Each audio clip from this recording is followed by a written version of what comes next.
Simulan natin ang ating pagdiriwang sa ngalan ng Ama at ng Anak at ng Espiritu Santo. Amen. Ang pagpapala ng ating Panginoong Hesukristo, ang pag-ibig ng Diyos Ama at ang pakikipagkaisa ng Espiritu Santo naway sumainyong lahat.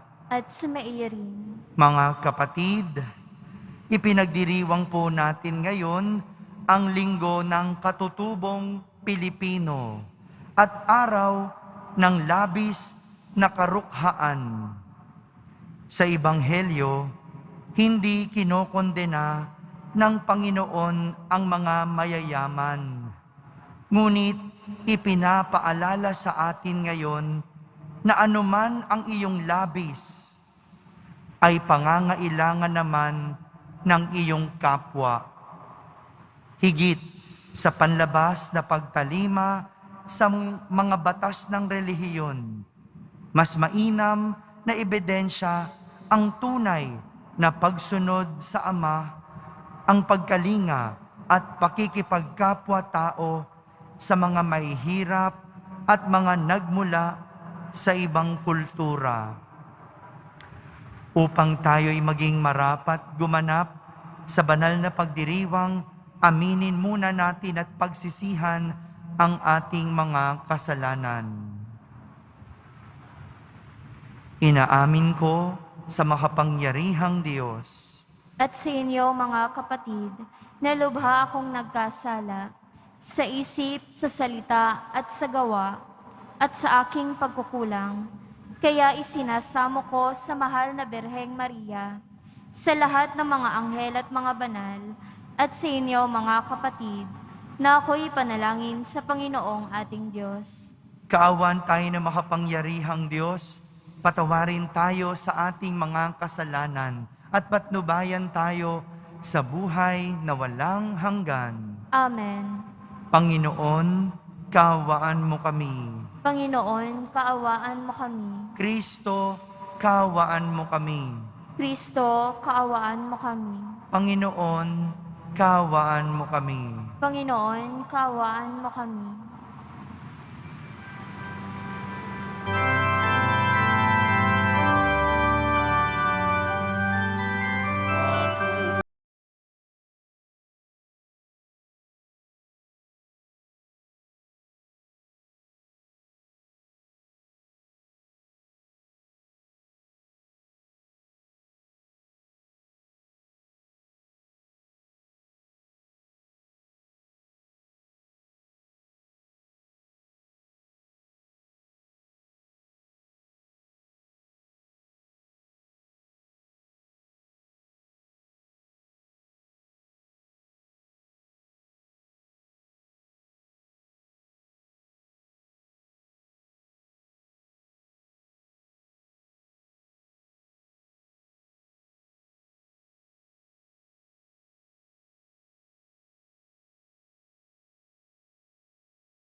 Manalangin tayo. Ama naming makapangyarihan, ang iyo nawang kagandahang loob ay manguna at sumubaybay sa aming pamumuhay ngayon at araw-araw upang kami ay itaguyod sa paninindigang gumawa ng kabutihan sa pamamagitan ni Jesucristo kasama ng Espiritu Santo magpa sa walang hanggan. Amen. Magsiupo na po ang lahat. Pagbasa mula sa aklat ng karunungan. Sapagkat napag-unawa kong ako'y tao lamang, ako'y nananalangin at binigyan naman ako ng kaalaman. Tumawag ako sa Diyos at binigyan ako ng karunungan. Higit na mahalaga sa akin ang karunungan kaysa trono at setro, at mas matimbang kaysa alinmang kayamanan. Hindi ako maipagpapalit maging sa pinakamahal na alahas. Ang ginto ay tulad lamang sa buhangin kung ihahambing sa karunungan. Ang pilak na may nagmimistulang putik kapag inihambing sa kanya. Para sa akin, siya'y higit pa sa kalusugan o kagandahan. Mas gusto ko siya kaysa alinmang ilaw, sapagkat ang luningning niya'y walang pagkupas. Nang kamtan ko ang karunungan, dumating sa akin ang lahat ng pagpapala. Siya ang nagkaloob sa akin ng kayamanang walang kapantay. Ang salita ng Diyos. Salamat sa Diyos. Pag-ibig mo'y ipadama, aawit kaming masaya. Pag-ibig mo'y ipadama, aawit kaming masaya. Yamang itong buhay nami maikli lang na panahon, itanim sa isip namin upang kami ay dumunong. Hanggang kailan pa ba poon, titiisin yaring lagay nitong iyong mga lingkod sa gitna ng kahirapan. Pag-ibig mo'y ipadama, aawit kaming masaya. Kung umagay ipadamaya ang wagas mong pag-ibig, at sa buong buhay nami, may galak ang aming awit. Yaong naging hirap nami, tumbasan mo ng ginhawa, singhaba rin ng panahon, ang ipalit na ligaya. Pag-ibig mo'y ipadama, aawit kaming masaya. Ipakita sa lingkod mo ang dakila mong gawain. Sa kasunod naming lahi, ay gayon mo rin ituring. Panginoon naming Diyos, kami sana'y pagpalain. Magtagumpay sana kami sa anumang gawain. Pag-ibig mo'y ipadama, aawit kaming masaya.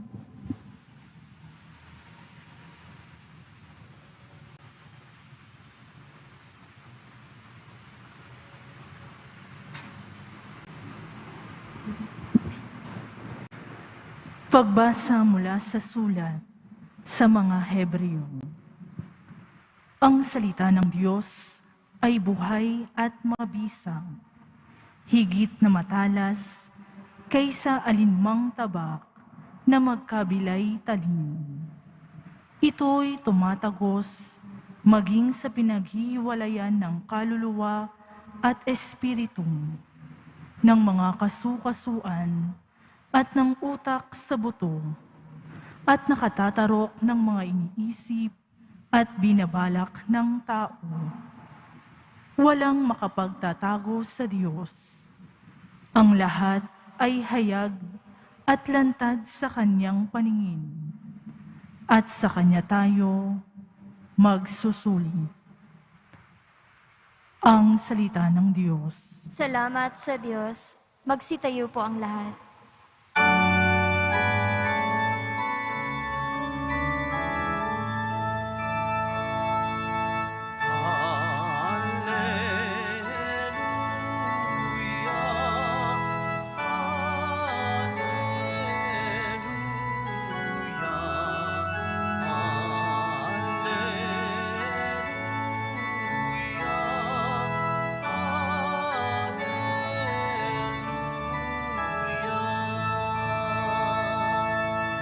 Mapalad ang mga dukha, na tanging Diyos na lumikha, ang pag-asa at adhika.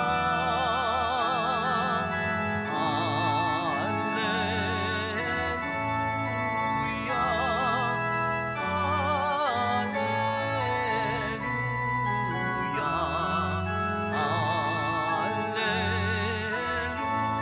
Alleluia, Alleluia.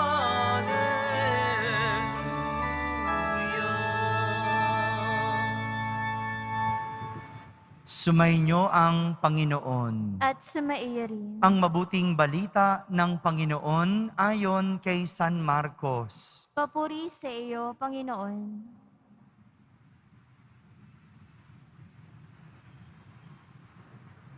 Noong panahong iyon, habang paalis na si Jesus, ay may isang lalaking patakbong lumapit.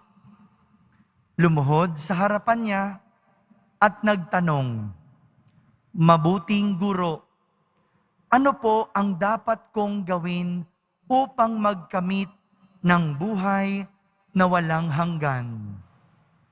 Sumagot si Jesus, "Bakit mo ako tinatawag na mabuti? Walang mabuti kundi ang Diyos. Alam mo ang mga utos. Huwag kang papatay. Huwag kang mangangalunya. Huwag kang magnanakaw. Huwag kang magsisinungaling sa iyong pagsaksi. Huwag kang magdadaya. Igalang mo ang iyong ama at ina." "Guro," sabi ng lalaki, "ang lahat po ng iyay tinutupad ko na mula pa sa aking pagkabata." Magiliw siyang tinignan ni Jesus at sinabi sa kanya, "Isang bagay pa ang kulang sa iyo. Humayo ka, ipagbili mo ang iyong ari-arian at ipamigay sa mga dukha ang pinagbilhan, at magkakaroon ka ng kayamanan sa langit. Pagkatapos, bumalik ka at sumunod sa akin." Namanglaw ang lalaki nang marinig ito at malungkot na umalis, sapagkat siya'y napakayaman. Tiningnan ni Jesus ang mga nasa paligid niya at sinabi sa kanyang mga alagad, "Napakahirap mapabilang ang mayayaman sa mga pinaghaharian ng Diyos." Nagtaka ang mga alagad sa pananalitang ito. Muling sinabi ni Jesus, "Mga anak, talagang napakahirap mapabilang sa mga pinaghaharian ng Diyos. Madali pang makaraan ang kamelyo sa butas ng karayom kaysa pasakop sa paghahari ng Diyos ang isang mayaman." Lalong nagtaka ang mga alagad, kaya't sila'y nagtanungan, kung gayoy, sino ang maliligtas? Tinitigan sila ni Jesus at sinabi sa kanila, "Hindi ito magagawa ng tao. Ngunit hindi ito mahirap sa Diyos. Magagawa ng Diyos ang lahat ng bagay." At nagsalita si Pedro, "Tingnan po ninyo, iniwan namin ang lahat at kami ay sumunod sa inyo."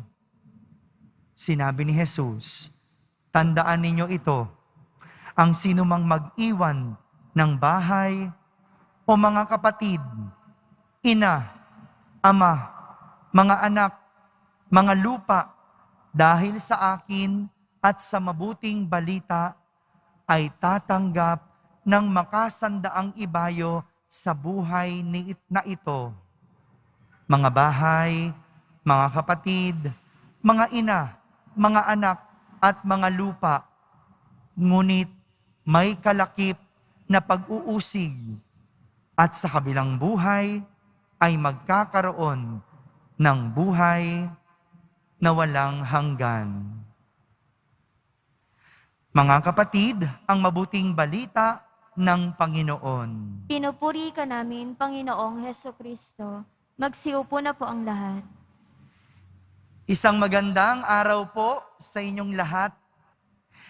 Isang tanong tungkol sa pagkakamit ng buhay na walang hanggan ang naitanong ng isang mayamang lalaki kay Jesus. Patakbong lumapit yung mayamang lalaki kay Jesus at sabay lumuhod. At sa kanyang pagkakaluhod, tinanong niya si Jesus kung ano po ang dapat kong gawin upang magkamit ng buhay na walang hanggan. Minsan ba, naitanong po ninyo ang mga ganitong tanong sa Diyos? Minsan ba tinanong mo kung paano makapunta sa langit? Paano magkaroon ng buhay na walang hanggan? Inisip ba natin yon minsan? Alam mo, maganda rin po yung minsan ganitong mga tanong. Ano? Kasi ito yung susubok sa atin. Dito natin makikita kung ang atin bang ginagawa sa buhay ay daan patungo sa kalangitan. Yung iba kasi, puro lang tanong sa Diyos kung ano ang makukuha ko sa buhay sa mundo. Maganda rin namang tanungin ang Diyos kung paano makakamit ang buhay na walang hanggan. Sa totoo lang po, alam naman po ng mayamang lalaki kung ano ang mga hindi dapat o bawal gawin. May mga hindi dapat ginagawa, may mga bawal na ginagawa para makarating sa langit, para magkaroon ng buhay na walang hanggan. Gaya ng huwag kang papatay, huwag kang magnanakaw, huwag kang mangangalunya, huwag kang magsisinungaling sa iyong pagsaksi, huwag kang mandaraya. Lahat ng ito, tinupad na ng mayamang lalaki. Lahat ng bawal, sinunod niya. Lahat ng hindi dapat gawin, ginagawa na niya. Ngunit, hindi porke hindi ginagawa, ligtas ka na. Dahil para marating ang langit, hindi lang puro hindi dapat, hindi lang puro bawal. Dahil meron dapat tayong gawin. Madali yung sumunod sa mga bawal. Madaling gawin yung mga hindi dapat gawin. Pero ang pagpunta sa langit, para marating ang langit, kailangan merong gawin. At ito yung ikinagulat noong mayamang lalaki nang sabihin sa kanya ni Jesus na humayo ka at ipagbili mo ang iyong ari-arian at ipamigay sa mga dukha ang pinagbilhan at magkakaroon ka ng kayamanan sa langit. Pagkarinig nito, ang mayamang lalaki ay umalis ng malungkot. Umalis ng malungkot.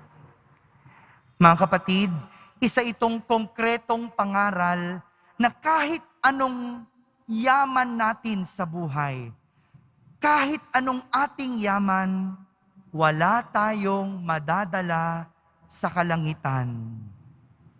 Dahil ang lahat ng ating pinanghahawakan ay sa mundo lang may iwan. Lahat. Wala tayong madadala. At malinaw iyon. Ito yung pinapakita ng ating ebanghelyo.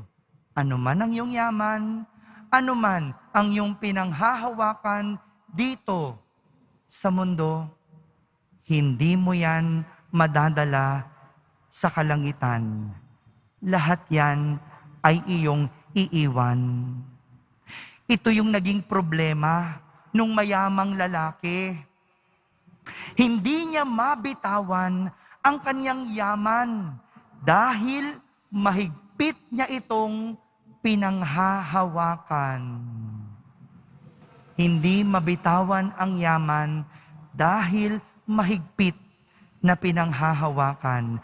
Minsan, akala natin ang mga pinanghahawakan natin ang siyang magliligtas sa atin. Pero may mga pagkakataon dahil sa sobrang kapit natin, hindi natin namamalayan na ilalayo tayo sa langit. Sa sobrang kapit natin sa mga makamundong bagay, napapalayo tayo sa langit.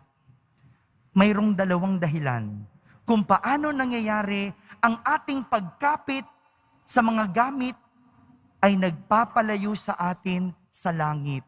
Unang dahilan, dahil hindi mabitawan, nagiging ganid o sakim.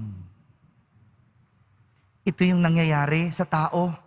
Kapag ayaw niyang pakawalan o mahigpit niyang pinanghahawakan ang mga bagay sa mundo, nagiging ganid o nagiging sakim. Ganyan ang sakim. Ayaw bumitiw. Ayaw bitawan. At ito yung nakakalungkot dahil sa mundo may taong sakim. At kailanman ang taong sakim hindi mararating ang langit dahil walang gustong bitawan. Ang taong sakim hindi mararating ang langit dahil walang gustong bitawan. Pangalawang dahilan kung paano ang pagkapit ay nagpapalayo sa iyo sa langit. Ito ay dahil ayaw pakawalan, nagiging makasarili. Dahil ayaw pakawalan, nagiging makasarili. Ito ang klase ng tao na puro sarili ang iniisip. Sarili lang ang mahalaga. Sarili lang ang gustong maisalba. At sarili lang ang laging una at bida. Dahilan nito na mga ayaw bumitaw, ang laging isipin ang sarili. Bakit ba? Bakit ba natin hindi mabitaw-bitawan ng isang bagay? Pakiramdam kasi natin, tayo ay mawawalan. Pakiramdam kasi natin, tayo ay mauubusan. Pakiramdam kasi natin, ito na ang ating buong buhay. Isipin natin kung ano ang mga to. Material, pera, kahit relasyon. Bakit hindi mo mabitawan ang isang relasyon kahit alam mong bawal? Kasi pakiramdam mo, iyan na lang ang iyong buhay. Kaya naman, tinuturuan tayo ng aklat ng karunungan sa ating unang pagbasa kung paano kokontrahin ang pagiging sakim at makasarili. Ito yung tinuturo ng unang pagbasa. Ang sabi doon, umasa sa Diyos. Umasa sa Diyos. Paano mo magagawang maging sakim kung ang Diyos ang magbibigay sa atin ng ating pangangailangan na higit pa sa kayamanan? Paano natin aalalahanin ang ating mga sarili kung Diyos na ang bahala sa ating pangangailangan? Hindi ba? Kaya mo lang naman ayaw bitawan kasi ayaw mong mawalan. Pero ang sinasabi ng unang pagbasa, Okay lang bitawan. Hindi ka mawawalan. Hindi ka mauubusan dahil meron kang Diyos na aasahan. Kung bawal yung relasyong kinakapitan mo at hindi mo mabitaw-bitawan dahil pakiramdam mo wala ka ng buhay, nagkakamali ka. Meron kang Diyos na aasahan. Hindi yaan ang iyong buong buhay. Kung nakakapagdamot ka, kung ayaw mong bitawan ang isang posisyon o anumang iyong pinangahawakan dahil akala mo iyan na lang ang lahat-lahat sa iyo, nagkakamali ka dahil meron tayong Diyos na magbibigay lahat ng ating pangangailangan. Kaya lang naman ayaw bumitaw ng tao sa kanyang mga pinanghahawakan ay dahil akala niya ito na lang ang kanyang aasahan. Yung mayamang lalaki, hindi makabitaw sa kayamanan dahil hindi niya naisip na mayroong Diyos na pwedeng asahan. At hindi niya nakita na mayroong Diyos na magpupunan ng kanyang pangangailangan. Sabi mo sa sarili mo, hindi ka mawawalan. Paalala mo sa sarili mo, hindi ka mauubusan. Kahit na ang mga bagay ay iyong bitawan dahil meron tayong Diyos na aasahan. Kaya't matutong bitawan ang lahat ng bagay maliban sa pag-asa sa Diyos na ating panghahawakan at sa huli magdadala sa atin sa kalangitan.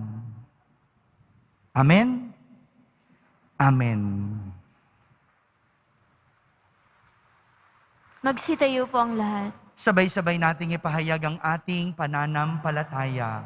Sumasampalataya ako Sa Diyos amang makapangyarihan sa lahat, na may gawa ng langit at lupa. Sumasampalataya ako kay Jesucristo, iisang anak ng Diyos, Panginoon nating lahat. Nagkatawang tao siya, lalang ng Espiritu Santo. Ipinanganak ni Santa Maria ang Berhen. Pinagpakasakit ni Poncio Pilato. Ipinako sa krus na matay inilibing. Nanaog sa kinaroroonan ng mga yumao. Nang maikatlong araw na buhay na maguli, umakyat sa langit, naluluklok sa kanan ng Diyos amang makapangyarihan sa lahat. Doon magmumulang paririto at huhukom sa mga nangabubuhay at nangamatay na tao.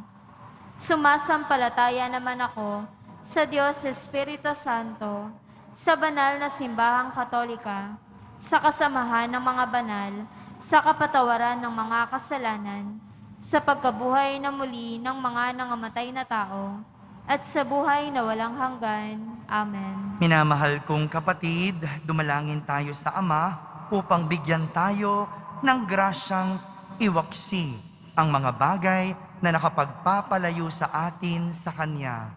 Buong kababaang loob tayong manalangin at ating sambitin, Ama namin, dinggin mo kami. Ama namin, dinggin mo kami.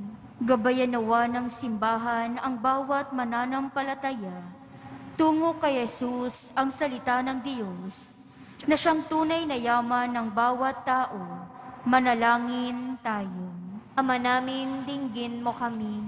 Bigyang pansin at tugunan nawa ng aming mga pinuno ang labis na paghihirap ng mga katutubo at ipagtanggol sila laban sa mga mapang-abuso.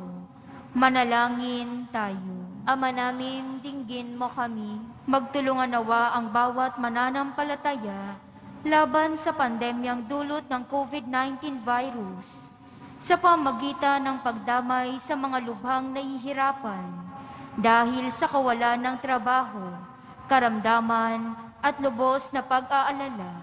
Manalangin tayo. Ama namin, dinggin mo kami. Igalang nawa ng lahat ang kultura ng mga katutubo at iwasan ang anumang nakapipinsala o humahamak sa kanilang mayamang na kultura.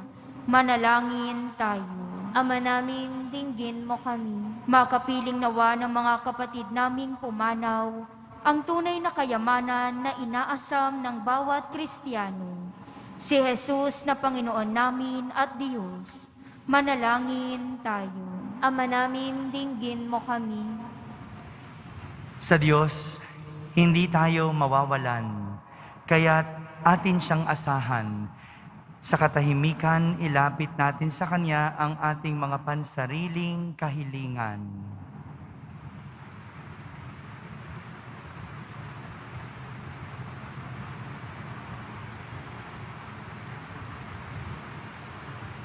Manalangin tayo.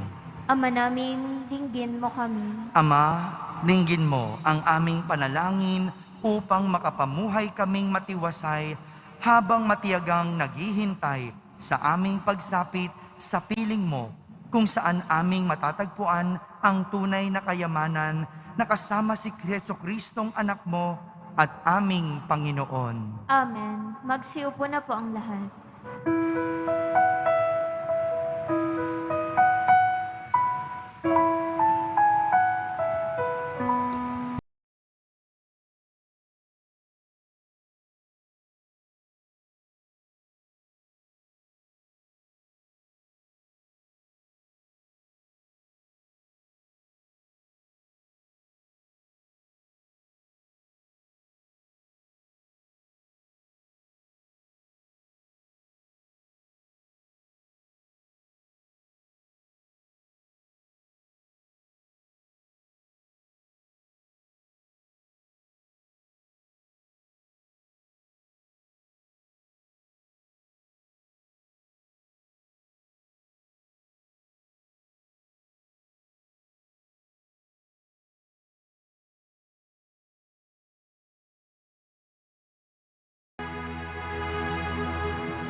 Magsitayo po ang lahat.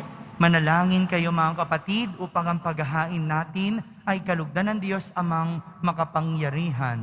Tanggapin nawa ng Panginoon itong paghahain sa iyong mga kamay, sa kapurihan niya at karangalan, sa ating kapakinabangan at sa buong sambayanan niyang banal. Ama naming lumikha, tanggapin mo ang aming mga panalangin na sumasaliw sa aming paghahain upang sa ginaganap naming pagdiriwang kami makatawid sa kaluwalhatian sa pamamagitan ni Jesucristo kasama ng Espiritu Santo magpa sa walang hanggan. Amen. Sumainyo ang Panginoon. At sumaiyo rin. Itaas sa Diyos ang inyong puso at diwa. Itinaas na namin sa Panginoon. Pasalamatan natin ang Panginoong ating Diyos. Marapat na siya ay pasalamatan. Ama naming makapangyarihan, tunay ngang marapat na ikaw ay aming pasalamatan sa pamamagitan ni Jesucristo na aming Panginoon.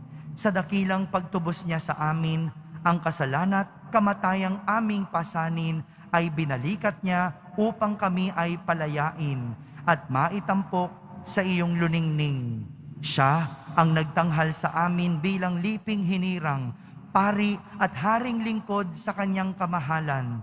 Mula sa kadiliman, kami iyong liwanag bilang iyong angkang may tungkuling maglahad ng iyong dakilang pag-ibig sa lahat. Kaya kaysa ng mga anghel na nagsisiawit ng papuri sa iyo ng walang humpay sa kalangitan, kami nagbubunyi sa iyong kadakilaan.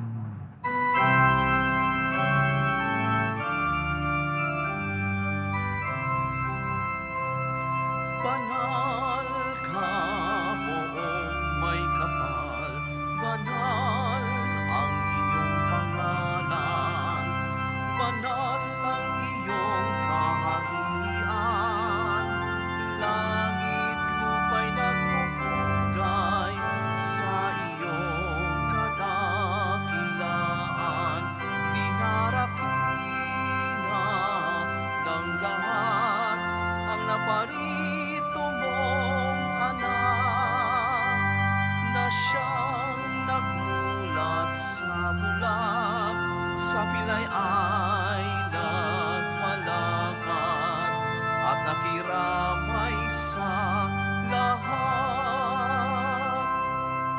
Magsugod po ang lahat. Ama naming banal, ikaw ang bukal ng tanang kabanalan. Kaya't sa pamagitan ng iyong Espiritu, ay gawin mong banal ang mga kaloob na ito, upang para sa amin ay maging katawan at dugo ng aming Panginoong Hesukristo. Bago niya pinagtiis ang kusang loob na maging handog, hinawakan niyang tinapay, pinasalamatan kanya, pinaghati-hati niya iyon, iniabot sa kanyang mga lagad at sinabi, "Tanggapin ninyong lahat ito at kanin. Ito ang aking katawan na inihahandog para sa inyo."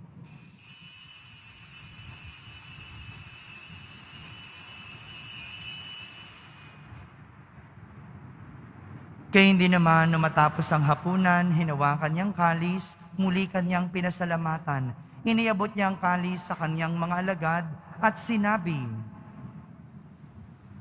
"Tanggapin ninyong lahat ito at inumin. Ito ang kalis ng aking dugo, ng bago at walang hanggang tipan.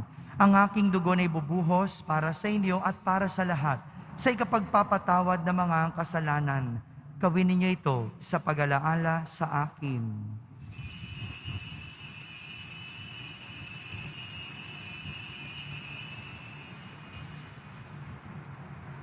Magsitayo po ang lahat. Ipagbunyi natin ang misteryo ng pananampalataya.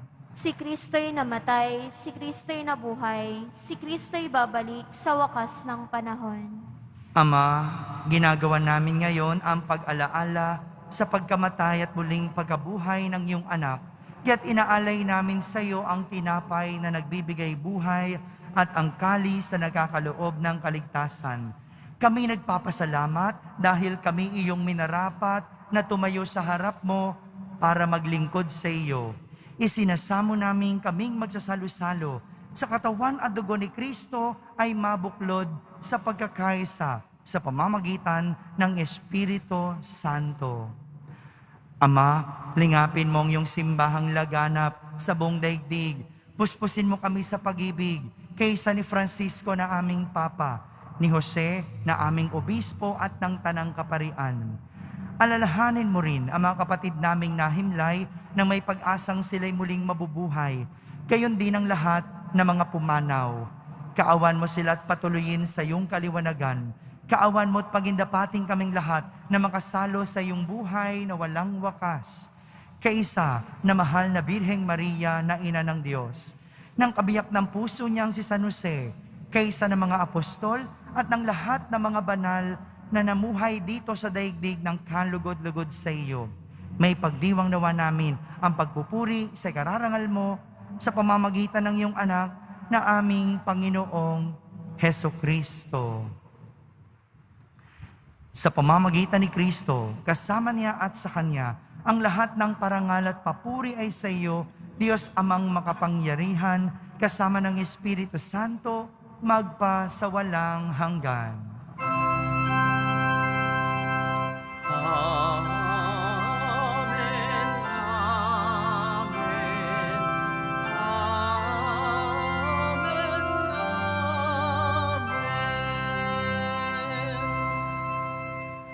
Sa tagubilin ng mga nakahagaling na utos at turo ni Jesus na Panginoon natin at Diyos, ipahayag natin ng lakas loob. Ama namin, sumasalangit ka. Sambahin ang ngalan mo, mapasa amin ang kaharian mo. Sundin ang loob mo dito sa lupa para nang sa langit. Bigyan mo kami ngayon ng aming kakanin sa araw-araw, at patawarin mo kami sa aming mga sala, para nang pagpapatawad namin sa nagkakasala sa amin. At huwag mo kaming ipahintulot sa tukso, at iadya mo kami sa lahat ng masama. Hinihiling namin kami iadya sa lahat ng masama, pagkalooban ng kapayapaan araw-araw, iligtas sa kasalanan at ilayo sa lahat ng kapahamakan. Samantalang aming pinananabikan ang dakilang araw ng pagpapahayag ng tagapagligtas naming si Hesukristo. Sapagkat iyo ang kaharian, at ang kapangyarihan, at ang kapurihan, magpakailanman. Amen. Panginoong Hesukristo, sinabi mo sa iyong mga apostol, kapayapaan ang iniiwan ko sa inyo, ang aking kapayapaan ang ibinibigay ko sa inyo. Tunghayan mo ang aming pananampalataya at huwag ang aming pagkakasala. Pagkalooban mo kami ng kapayapaan at pagkakaisa ayon sa iyong kalooban, kasama ng Espiritu Santo, magpa sa walang hanggan. Amen. Ang kapayapaan ng Panginoon ay laging sumainyo. At sa maiyo rin. Magbigayin kayo ng kapayapaan sa isa't isa. Kapayapaan po para sa lahat.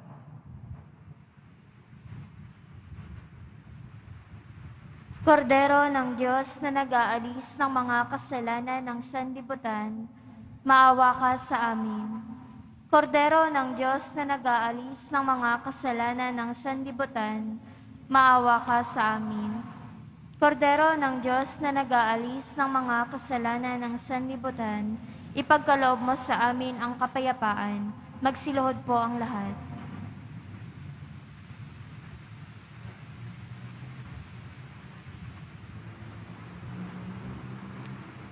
Ito ang kordero ng Diyos. Itong nag-aalis ng mga kasalanan ng sanlibutan. Mapalad ang mga inaaniyahan sa kaniyang piging. Panginoon, hindi ako karapat-dapat na magpatuloy sa iyo. Ngunit sa isang salita mo lamang ay gagaling na ako. Ang katawan ni Kristo, Amen.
manalangin tayo.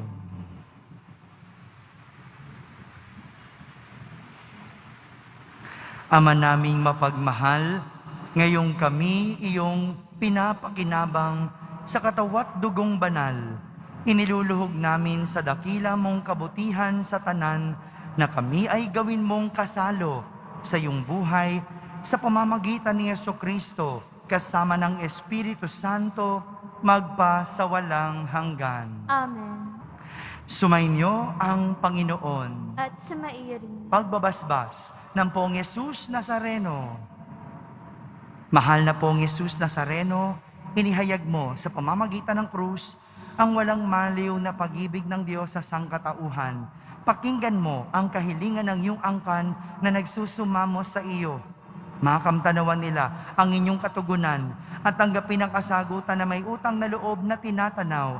Basbasan din po ninyo ang lahat na may karamdaman at nahihirapan. Sa pamamagitan ng bendisyon na ito, naway maalala nila ang mga pangako nila noon sa binyag na ikaw ang kanilang iibigin at pagdilingkuran bilang Panginoon magpa sa walang hanggan. Amen. At pagpalain kayo ng makapangyarihang Diyos, Ama, Anak, at Espiritu Santo. Amen. Tapos na po ang ating pagdiriwang, humaiking taglay ang pag-ibig at kapayapaan ng Poong Yesus Nazareno. Salamat sa Diyos.